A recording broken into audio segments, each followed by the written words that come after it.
All right, hi everybody. Welcome to the MakerDAO community call. We do these every week on Tuesday. Today is June 18th, and my name is David. I'm the community development lead here at MakerDAO, and I tend to host and facilitate these calls. And so, if you don't know about these calls, we like to go over everything that's been going on in the Maker universe over the last week, and also we like to have a guest every now and then. And so today we have a special guest, Paul Berg, who is part of Aztec Protocol. You might know him. He's a big dude in the crypto space, and he's been working on something really cool. Uh, you know, I know when if you guys are anything like me, you might have listened to a lot of like Andreas Antonopoulos and like all these guys hyping you up about blockchain. And I remember listening to this thing about streamable money, and I was like, man, that is so freaking cool. I can't wait until there's streamable money. That's gonna be great. And so Paul Berg created one of the first really nice looking and functioning continuous payment apps dApps on the Ethereum blockchain called Sablier. And so Paul, welcome to the call. So what are you gonna do for us? Are you gonna demo? I have some questions I prepared. So what did you have in mind? Also, feel free to further introduce yourself. Sure. So first off, thank you very much for having me. Thanks for being on, man. I also watched. Thank you. I also watched Andreas talk on streaming. And I would say that Sablier gets close to that. Andreas was talking about like actual per second. What Sablier can do at the moment is buy the block, and Ethereum blocks are like once per 14 or 15 seconds. But we're definitely getting there, and yeah, I'm just happy to be here. And I think I could start with firstly a brief description of what it can do and why I did this in the first place, and then maybe go through a demo, and then I'm happy to answer any questions you might have. Right on. Let's do it. So when I joined the team at Aztec in January this year, I had this problem that I started a new brand contract in London, and because I'm a crypto geek, I was holding my money on Compound, earning interest, of course. And you know, when you start a new contract with a landlord, you have to pay like 1 month deposit and the first month and fees, and I had to pay for my day-to-day costs and so forth. But then I thought, I'm going to work every day, so why can't you just move that money from work to the landlord at the same time as I'm going to work? And then I thought, block numbers are a good time proxy, like they're good enough. Like you can predict very accurately what would be like a block number in the future. So taking that, like those two ideas, I come up with this dApp where you can have a payer coming and depositing some amount of money, and then a smart contract will essentially allocate money towards the recipient according to some predefined rules. And that is the basic idea. I think it's quite sweet. It can be applied to a lot of use cases. One I like most is salaries, because I think they are the entry point to our financial lives. And many times, even cryptocurrency startups are using fiat money to pay their employees. And I think it is an untapped market. And thanks to stable coins like Dai, we actually have the reserve coin for that. So we have a coin. And now, hopefully, thanks to Sablier, we have an extra incentive to use blockchain because we have continuous salaries. And I think it's pretty cool to be able to have some extra cash just in case, and be paid continuously. So that said, I think I should share my screen here. Yeah, go for it.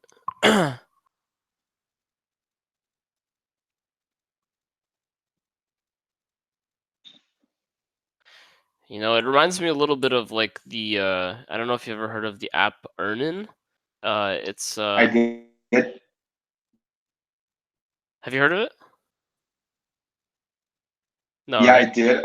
So the main difference between what Earning is doing and Savior is that with what they're doing, they actually finance those salaries by themselves. And you need to raise a lot of money for that, and I think Yeah. it's kind of fragile to some extent. And what I'm doing here is not like loans or any kind of debt instrument. It's literally just getting the money from the company, putting that money in the contract, and then Mhm. according to some simple rule, you distribute that to your employees. Um, so I think I should go to the DApp now. Can you see this? Yes, I could see. Awesome. So this is the main page, and you can get here by going to Sablier.app. This is the website, and the only requirement is to have MetaMask installed. First, you need to have Ether and some stable coins. At the moment, the DApp supports three stable coins, that is Dai, the Germany dollar, and USDC. Of course, we will use Dai for now. And let's simulate that we will have a DAO company, an intern for 2 weeks or something like that. And we want to pay them by the hour using this app. And for that, we have to select the payment rate. And we do this. And then let's say we want 5 DAI per hour. Very importantly, when I say 5 DAI per hour, I don't actually mean per hour at work. For that, one might need an actual physical tracker, and that is too complicated. Like this is literally per like hour, as in time hour. There are 24 hours in a day, and then we have to select the starting and the stopping time. Now that we have a payment rate, we will use the start and stop time to calculate how much we have to put in the contract. So if we go and select the starting date to be tomorrow at 9 or 10 a.m. because we're working in tech, and we go on and choose time 2 weeks from now, that's a bit too much for how much I have in my wallet. I currently have only 500 DAI. So I will reduce the payments to something like 1.5, or let's make it 1. So if I'm paying this person 1 DAI per hour, that will require me to deposit 326 DAI right now. It's not money that is lost, because you're just putting the money in the contract right now. And if you change your mind until tomorrow at 10 a.m., you can always get it back. So let's select an You get it Ethereum back address. minus what was already paid out, right? Exactly. So Yeah. if you want to get it back after tomorrow 10 a.m., you will only be able to get back the total amount minus how much it has been paid up to that point. But if you want to withdraw before 10 a.m. tomorrow morning, you will get your money in full because the stream hadn't started yet. Right. So how, if really quickly, how do Sure. transactions fees work with this? Because if you're doing like some small amount per hour, Yeah. presumably that's a lot in transactions.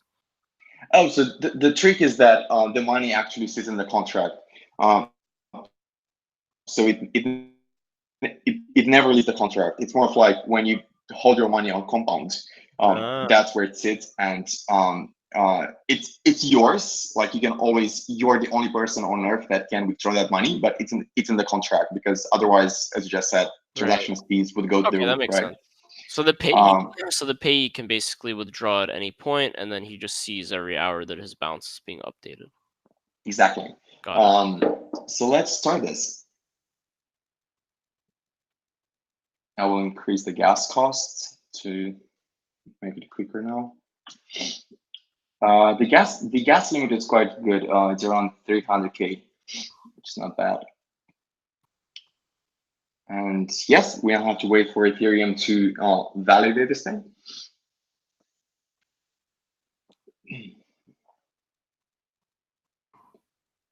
This is that awkward part when you just have to So in the meantime, while look at the it's screen. while it's doing that, so I know you mentioned, so can both payee and the payer both cancel a payment contract? They can. Although for the employee, I didn't put in a button in the UI for that. But if the employee goes to the Ethereum smart contract, they can make a transaction to cancel it. But there's still like no incentive for that. But there is Right. the option. Yeah. Right. And it worked. We are on the streaming page, and this is a very dynamic page Uh-huh. because if we come here tomorrow after 10 a.m. in the morning, we will start seeing here, one Dai and two Dai and three Dai and so forth. And if the employee, wants to withdraw 20 Dai or something or 10 Dai after the first day, they can, which I think is pretty cool. And yeah, you have labels for every single parameter here. And this is pretty much how it works. I wish I could fast forward in the future to show you how it looks for the employee, but I Yeah, can I share a was gonna link say, so for is this the same for this is not the same for employee view as employer view, right? This is strictly it's to not manage the contract for the person paying. exactly. In Got fact, I think I have one stream opened. Um, Let me see. So this is still a payment that was started by this account, which but it's closer to how it will look for an employee. So they will come here and they will see 20% earned. it. Hmm. Um, so they'll be able to withdraw. In fact, let me change the account here. I think I have another one that is that is open with the USDC.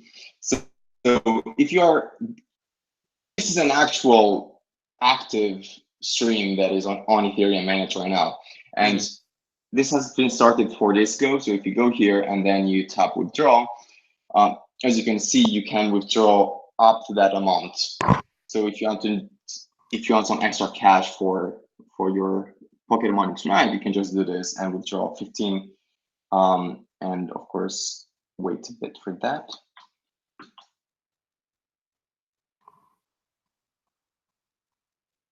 And the page that you saw before is the dashboard where you can see all your transactions, either incoming or outgoing, Yeah. um, which is a very basic like overview panel. And yeah, as you can Sweet. see, this is how it looks for the employee. They can just go to this link.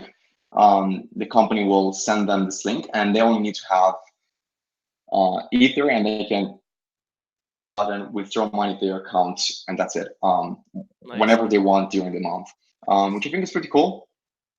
So So how long have you been working on this? I know I read on Twitter that you pretty much built it yourself from scratch, right?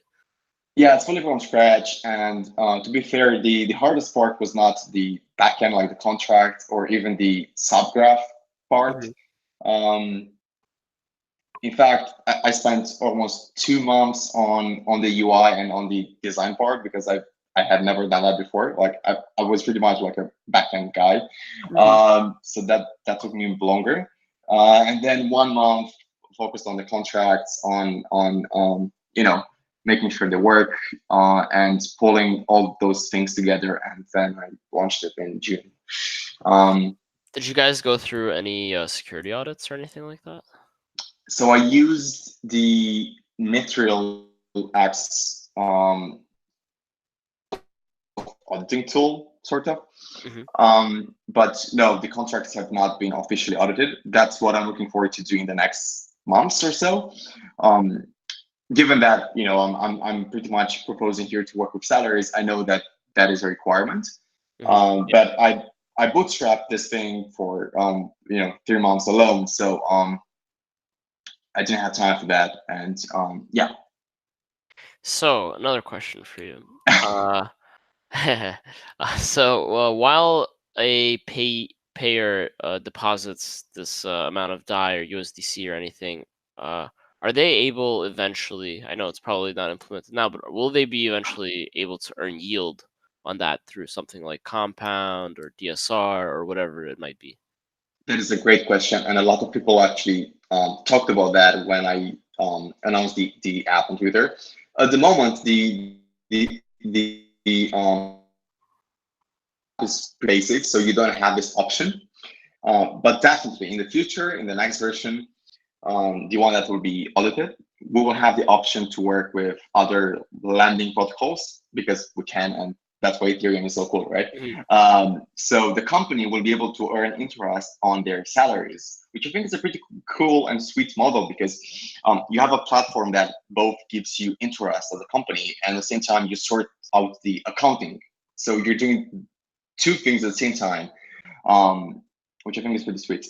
Right. Yeah. Yeah. You want to stack up those benefits. I mean, thousands of dollars, whatever the company's payroll cost is, it's not an insignificant amount of money to be making on the side, Exactly. especially if And it's year round. yeah, and the way I think about it is that we're investing so much money as a society nowadays to keep track of when someone paid someone else, right? So that's why we have payroll and accountants. When if you're using something like pay by the block payments, just like I'm using here in Sablier, Ethereum itself is your content, Hmm. because you can just build an UI on top of the transactions on Ethereum and see how much money you paid your employee at what time, in which block, and so forth. Yeah, like a payroll explorer almost. Yeah. Exactly. So that's interesting. So how do you envision, like, you're part of Aztec. You're big on the privacy stuff. How do you envision Sablier in the future? Kind of, it, do you see a path towards, more private information and private streaming money? Oh, absolutely. So I think privacy is a must for Saber in the long term. Given the complexity of adding privacy for the first version, I didn't do that right now. But I guess that many companies will need that, specifically big companies where have a lot of employees that they just want to keep it private. But I think at the moment the app works very well for remote work and contract works and things like that because they're not necessarily next to each other and then they don't really care as much as somebody that works at the same task Right. with someone else. Right. So that's the area I will focus on at the beginning. People that are remote contractors, freelancers, and stuff like that. Are you guys thinking about integrating with any guys that are doing, like, what is it? Like payroll tracking and, like, scheduling, and like any guy like Gilded. Like Gilded is an example of one. Uh, there was a couple of them. But are you guys thinking of integrating with anybody else, or are you guys going to build out everything yourselves and be kind of like one kind of master software as a service continuous payments thing? Um, to be fair, I didn't get in touch with any payroll app at the moment, Uh, but um, yeah, that's something to think about, Even definitely. something like Request Network. I imagine like creating an invoice, right, for somebody to pay me, and then even adding a detail to the invoice. It could be like, integrated with your DApp, uh that, I want this paid over the next week, in this amount. Absolutely, like But the I the totally see that whole happening. the code is fully open source and free, so everyone can just plug and play at any time. They don't have to ask us, but like definitely, absolutely. So what's your business model? How do you guys make money on this? Um, so there will be like no fee or subscription for using the app itself. Okay, nice. But in the next version and in the medium to long term, when you will earn interest as a company, there will be a small cut on that interest. So you're actually earning money, but for the service that we provide, so for the app, there will be also like a mobile app for employees. Yeah. For the whole suite, essentially, you get a small cut on your interest. But we manage all this complexity for you. And talking with many companies, they don't actually know that they can earn interest on their capital. So Right. we're providing a lot of value here. Yeah. Oh, you guys are doing even more than that. You guys are like you guys are paying the because they're going to be earning interest on what you guys are providing a solution. You're providing them a benefit and some extra revenue, and then you're just taking a small cut of whatever extra revenue you're already giving them. Exactly. So that's kind of a really great sale. It's a really easy thing to pitch, almost. The hard part is getting people to use it, and to like, I guess what's in store for the next I guess year or two is really developing out the user interfaces and the usability of the app, right? Do you have any Yeah. yeah, sure, go for it. Go ahead. I just wanted to say that the setup for the company is not that hard, because if they know about stablecoins, they presumably know about MetaMask, they know about Ether and so forth. The hard part is with employees, because not all of them in a medium company at least know about what gas is, and stablecoins and so forth. So the hard part, and this is still under research, how could we build something using something like meta transactions to abstract away all this complexity for them? That is, when they withdraw their Dai in their Ethereum wallet, they don't need to have Ether necessarily for that. But yeah, so we'll probably do something around that when we will sponsor a bit of transactions for them to see how it works at the beginning, because that is a hard problem to solve. But yeah, that's still under research. I have a quick question. Sure. Can you sort of tokenize the payment stream, and then you could sort of use your potential salary as a collateral for a loan? I love that question, because that is literally the vision for the long term. It's pretty much up in the air, because I want to stay focused and build something that works great for salaries. But when you have salaries sorted out, and you have the money locked in the contract, you can actually do a lot of interesting things. And one of them is using, as you just said, your salary collateral for other Ethereum dApps and other payment use cases. For instance, if you think about subscriptions like Netflix, whatever, what you could do with Sablier is saying that you're earning 1 or 2 Dai or 3 Dai, whatever per hour, and you're going to Netflix and telling them that, look, I will give you 0.01 per hour. That is per like hour as in 24 hours in a day. And that's your streaming subscription that you will get into your own account. And that is pretty interesting, because you allow more people to use your service. Because at the moment, it's very hard to set up a subscription if you can't afford that. I mean, if you are in the first world, yes, you can afford Netflix. But if you allow people to pay Netflix by the minute or by the hour, you allow more people to spend according to their own earnings. So that is a cool use case. Then things like rent, doing the same thing. So going to a landlord and telling them that, look, I'll give you this token or this collateral. You can take 10%, 5% from this, and that's your monthly payment.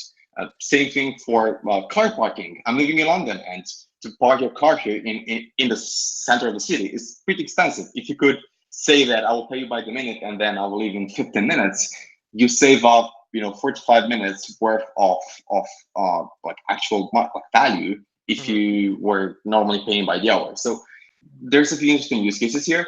I don't want to experiment too much, but for the first part, it will be salaries. Yeah. Sorry, just really quick, following on that, is it possible to have that salary but not have it be cancelable for a period of time? At the moment, no, but that is something that a lot of people are sort of requested. And I know there's one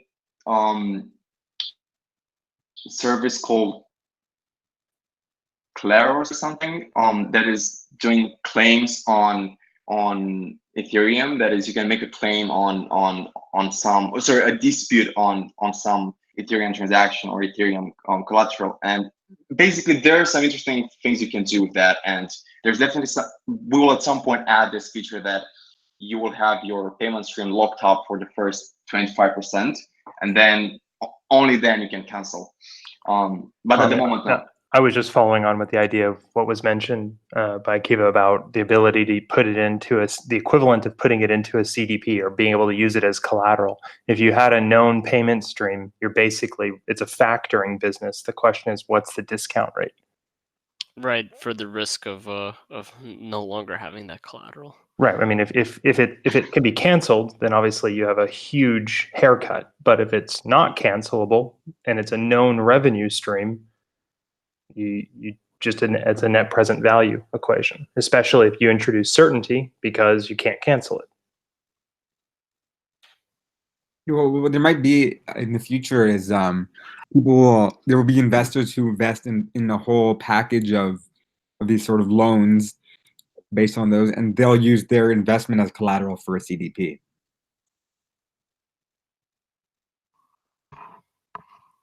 Kind of like what's happening with the receivables. So the receivables themselves aren't going into a CDP, rather a whole portfolio of CDPs that an investor owns goes into the CDP. Right, but then they would have to be, I guess, standardized in some way, right? Like the whole package has to have some sort of like minimum yield, but you still suffer that risk of Yeah, cancellation. but you just have an appraisal on that accounts receivable portfolio. The difference here is the appraisal when you have it certainty introduced with a blockchain. Right. It's certain what the value is. The question is not the value; it's what's the discount rate. Right. If you know you're going to get paid, just simple math, $100 a year for the next 5 years, it's $500 you're going to receive, but the time value of money says what is the value in today's dollars, and the difference is what interest rate do you apply. Right. So strong request to add that feature to allow for the payments to become locked. Absolutely. Payments, yeah, definitely. In the bucket list. So, real quick, let's talk about taxes. What are some of like the tax implications of like being paid on like a continuous basis? I know like there's obviously tax implications of being paid in different currencies like USDC or Dai or something. But is there anything nuanced about being paid on a continuous basis specifically? That is a very good question, and I don't claim to have all the answers. But I did publish an article a few days ago in the Reddit of Ethereum. Let me share this on the chat. So there are two cases. You either pay someone that is a contractor, and in that case, they are the ones managing the taxes for them. So in that case, you don't actually have anything different because you only allow the contractor to withdraw a bit early, but at the end of the month, they will earn the same amount.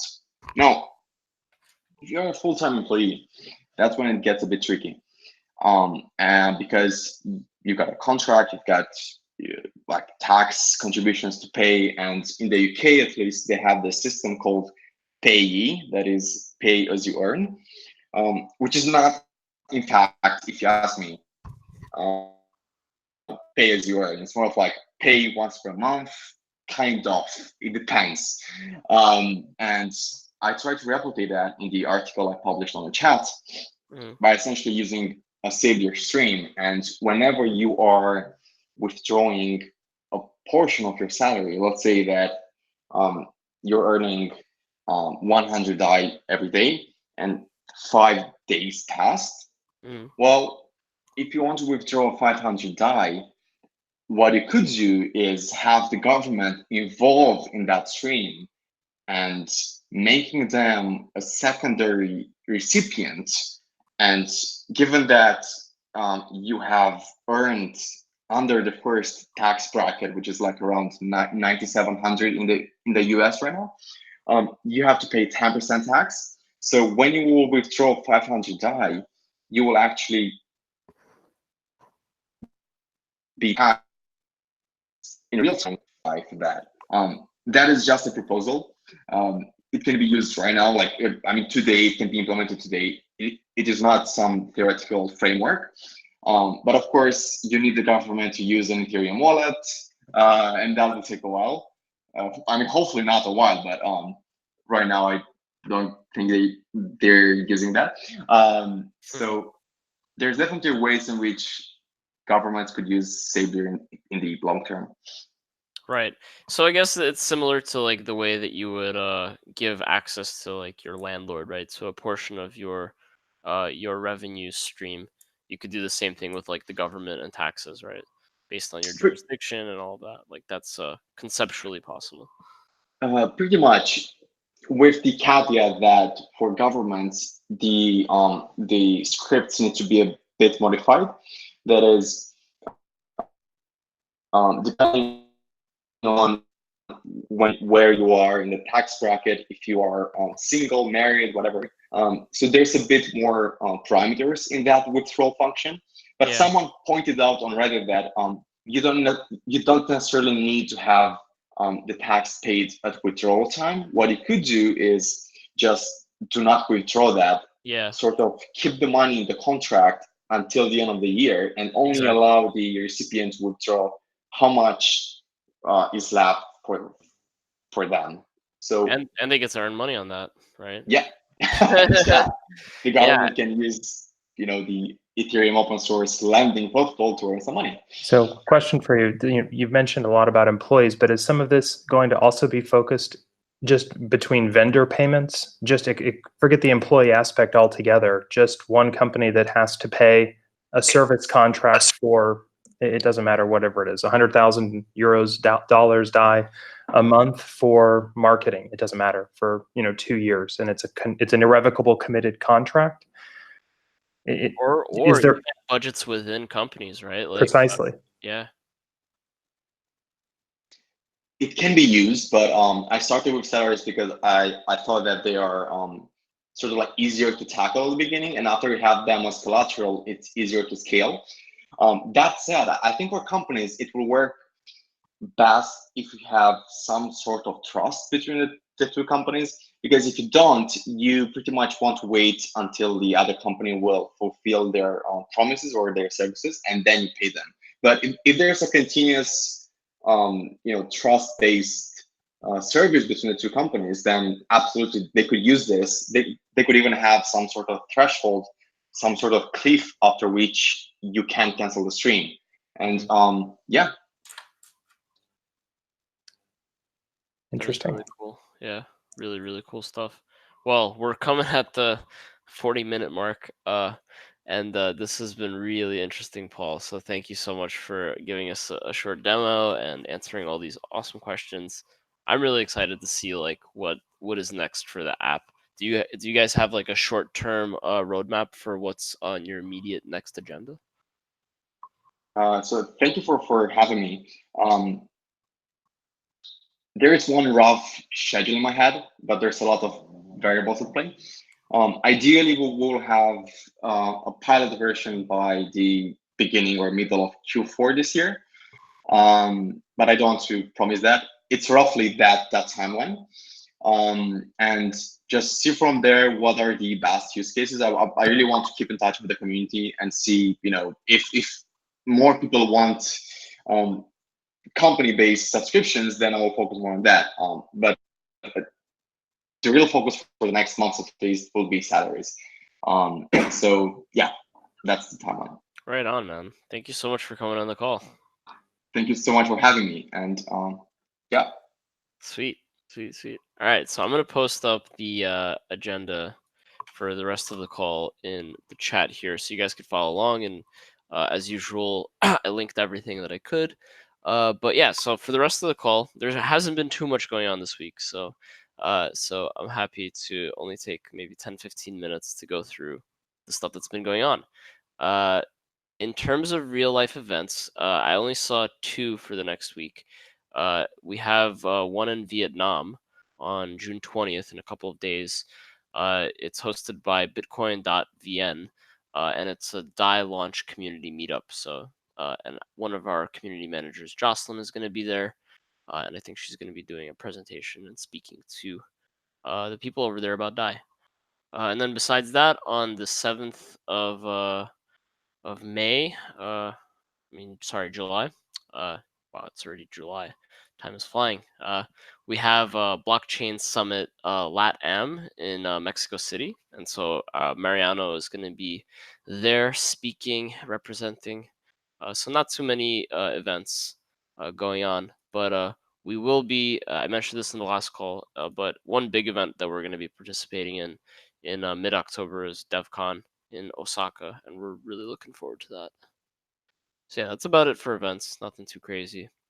In terms of what's been going on with governance, we had our usual Thursday call on what was it, June 13th, last Thursday. The summary came out, the video came out, and so right now we've been talking a lot about the cadence for the poll and whether or not we want to skip one of these governance polls to do an actual poll about the cadence, because it's really hard to get rough consensus. At least it's really hard to make a decision based on rough consensus from the foundation's point of view, because it's just kind of it opens up an avenue for interpreting the foundation as making decisions on their own, which, obviously we're here to facilitate, not drive governance. And so this week, there's a thread about skipping the stability fee poll and having the cadence poll instead. But yesterday, we did have a stability fee poll come out. And sorry, I'm jumbling this up a little bit, but yeah, so yesterday there was a poll, and there's 9 different options about what you want to see the stability fee be. I think the current winning option is a decrease to 15.5%, although I personally believe that that is the wrong move. I think that it should go up in light of the increased Dai supply and in light of the peg seeming to sag a little bit below $1 now. So yeah, so there's that. You guys can participate if you are active maker holders. And there's even more in to talk about in the agenda and summary from the Thursday call. As for some partnerships and integrations that happened this week, we have Open being live on mainnet, and Open is it's live on both Rinkeby and Ethereum, and they're a non-custodial margin trading platform, and they integrated Compound, Uniswap, and a bunch of other things, and they're trying to make it really easy for users to like track and manage their longs and shorts, and give them access to. I think also they're going to be giving access to stuff on DYDX, but either way, yeah, another platform for people to do finance stuff on. Always exciting. And then I saw this other article about how Oxfam is now giving Dai to disaster victims, and I think this is just a pilot project. They're not giving to all of their disaster victims, but Oxfam is like a really huge charity, and it's really awesome that even from the beginning of the project launch, one of our big verticals has been charitable organizations like UNICEF and what was it? There was Bifrost, yeah. So it's really nice to see Dai being used for good, and so we saw this week Oxfam starting to use Dai. Besides that, there was also a podcast / interview with Mariano Conti on Crypto Koala. It was a really interesting interview. Mariano went over some of the stuff that's going to be seen in multi-collateral Dai, a bit about how Dai works, and the usual stuff.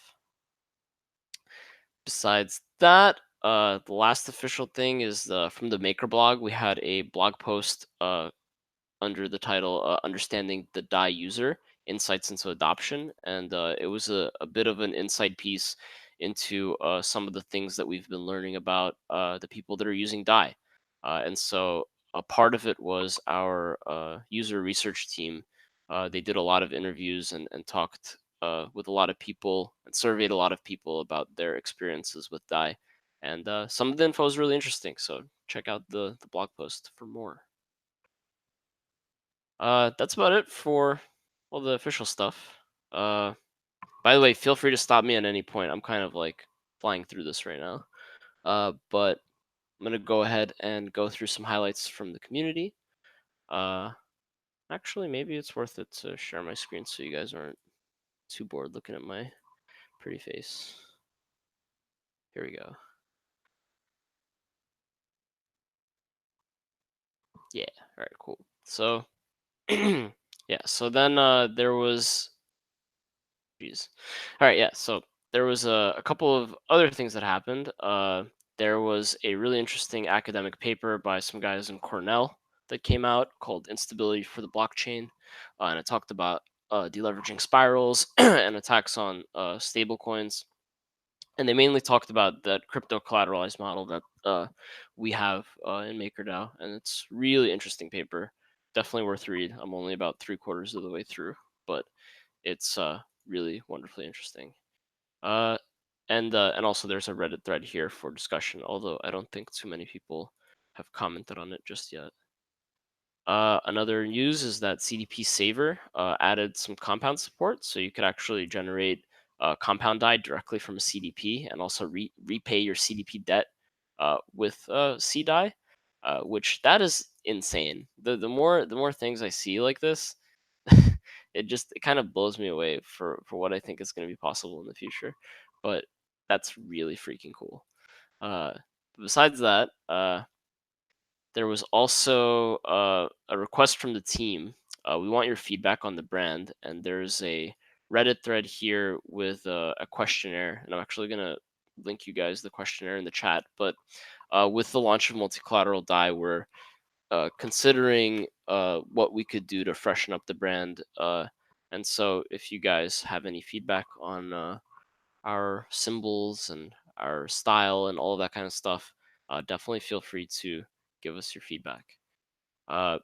As for developer creations this week, we saw something I've been really looking forward to, which is Shadowlands released. And Shadowlands is just it's like a text UI sort of application that you could run through a terminal.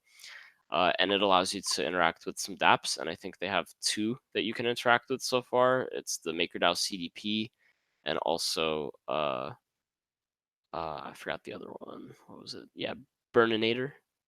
I don't know what it does, but it sounds cool. But either way, I'll show you guys the little recording that they have of it. But you basically run this thing, and you don't need a website. You don't need a front end. You could just do it through here, and I think it's Python based, if I'm not mistaken.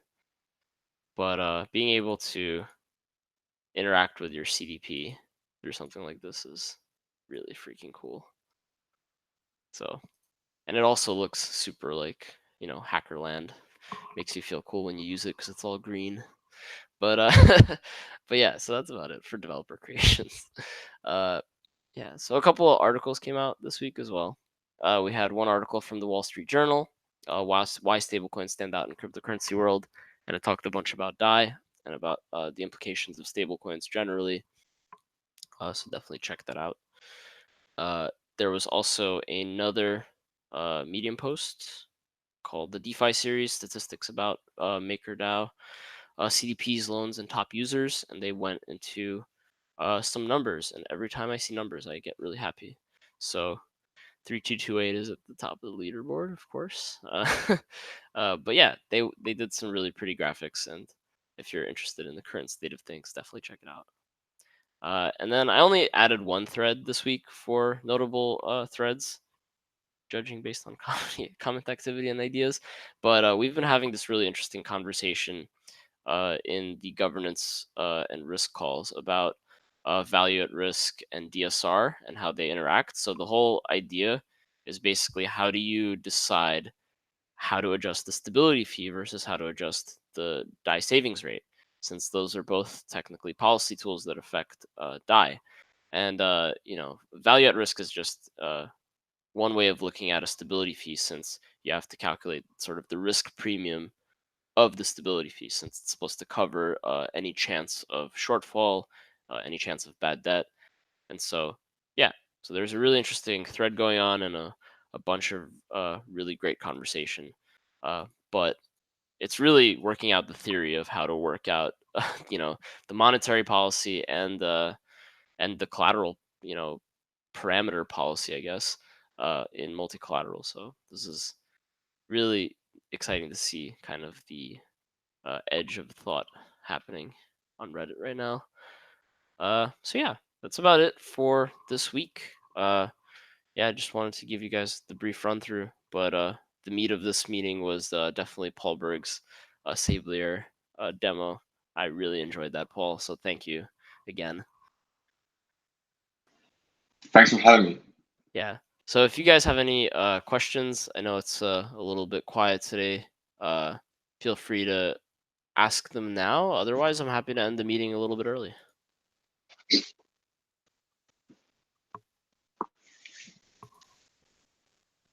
All right, sweet. Well, thank you guys for coming as usual, and I will see you guys next week. And at the moment, there is no guest for next week, but if you guys have anybody who you'd like to see, definitely ping me, and I'll try to get in touch with them. Cool. Take care, guys.